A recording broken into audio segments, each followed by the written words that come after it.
In this example of section 14.1, we want to sketch the region defined by the bounds of integration and then switch the order of the integration.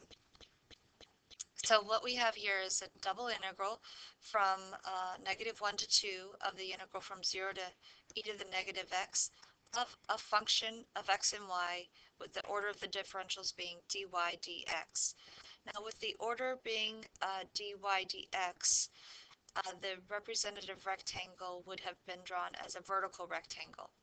We can determine what the region looks like, and then by switching the orientation of that representative rectangle from vertical to horizontal, we can then determine the bounds of the new bounds of integration when you switch the order of the differentials. So we have the inside integral is the differential is dy, so our lower bound and upper bound for y can be found with those. Our bounds for y, I'm going to say our lower bound y is equal to 0, and the upper bound y is equal to e to the negative x. And now if you look at the outside integral, the differential is dx, so we can find our lower and upper bound for x. And since it's in terms of x, we can say our left bound, our left x is equal to -1, and the right x is your upper bound, which is equal to +2. From this, we can determine what the graph of the region is. So if we make a sketch, you can graph the equation y equals 0. The equation y equals 0 is the x-axis. The equation y equals e to the negative x power, that's an exponential function, exponential decay type of function, and you can use a calculator, plot some points, see that the graph was going to look something like this. This is the graph of y is equal to e to the negative x power. Now we want to look at the equation x equals -1. That's going to be a vertical line through x equals -1, and x equals +2. That's going to be a vertical line through +2 on the x-axis. So you can see that these four equations bound the region that I've shaded here in yellow.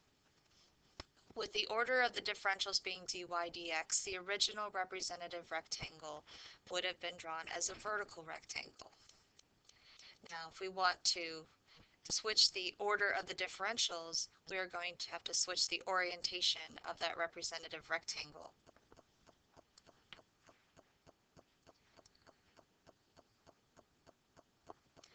Okay, so let's go ahead and I'm going to remove that vertical rectangle and now make a horizontal rectangle. But we should notice a problem here, that when you sketch the horizontal rectangle, the left side of the rectangle is this x equals -1, and the right side of the rectangle is the equation y equals e to the negative x in the top half. But if you divide that region, that a representative rectangle below that pink dotted line ends up with a different right bound. So in this case, we're going to have to set up two iterated integrals that when you add them together will give you the total iterated integral. So we're going to have to break this up into two parts. So let's look at the top part. For the top part, we want to determine the bounds of integration, and since we're looking at a horizontal rectangle, we want to look at our left x equals, to the right x equals. The top part of this rectangle here, the left side of this rectangle is x equals -1. The right side of this rectangle is where the rectangle touches the equation y equals e to the negative x. We need to solve this equation for x so we can determine what the right x equals on that representative rectangle. If you take the equation y equals e to the negative x and take the natural log of both sides, you get the natural log of y is equal to the natural log of e to the negative x. Using the properties of natural logs and exponents, we can rewrite the right half of this equation and find that the natural log of y is equal to negative x. So that means x has to equal the opposite of the natural log of y.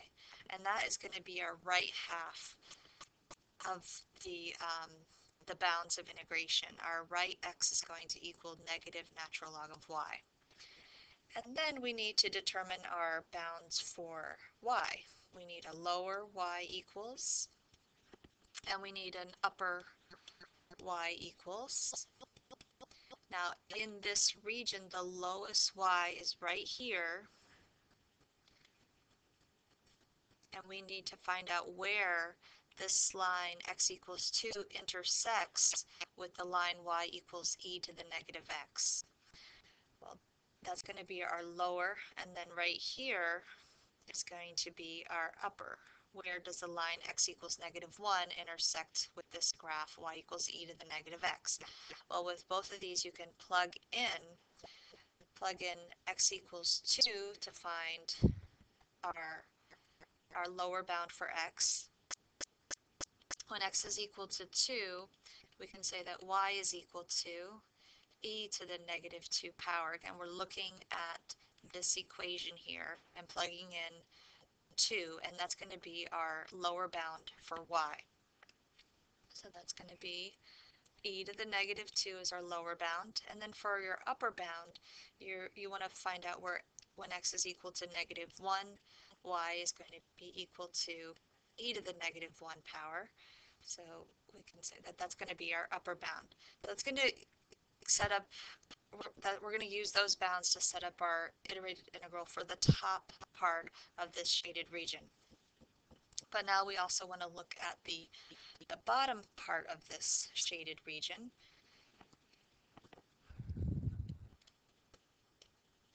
For the bottom part of the shaded region, again, we want to figure out the left x equals and the right x equals of that bottom half. The left x equals that negative 1.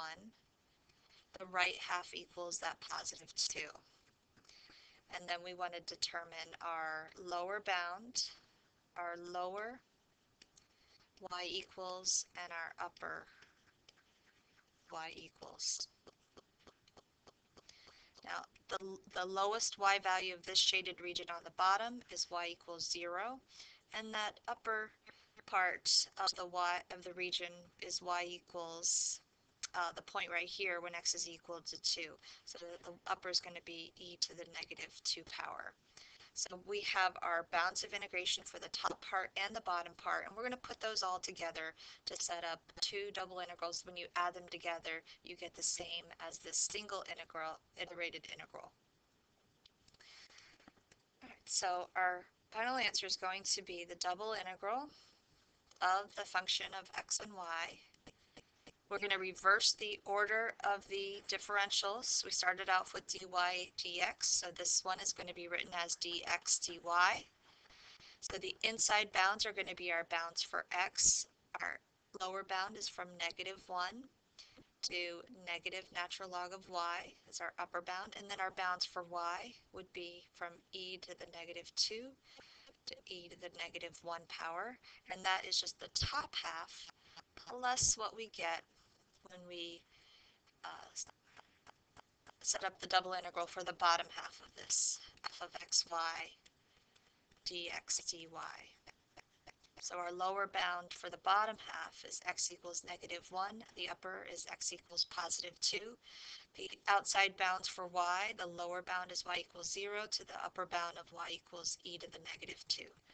So in this case, this entire double integral plus this double iterated integral will give us the same as if we were to evaluate the single integral.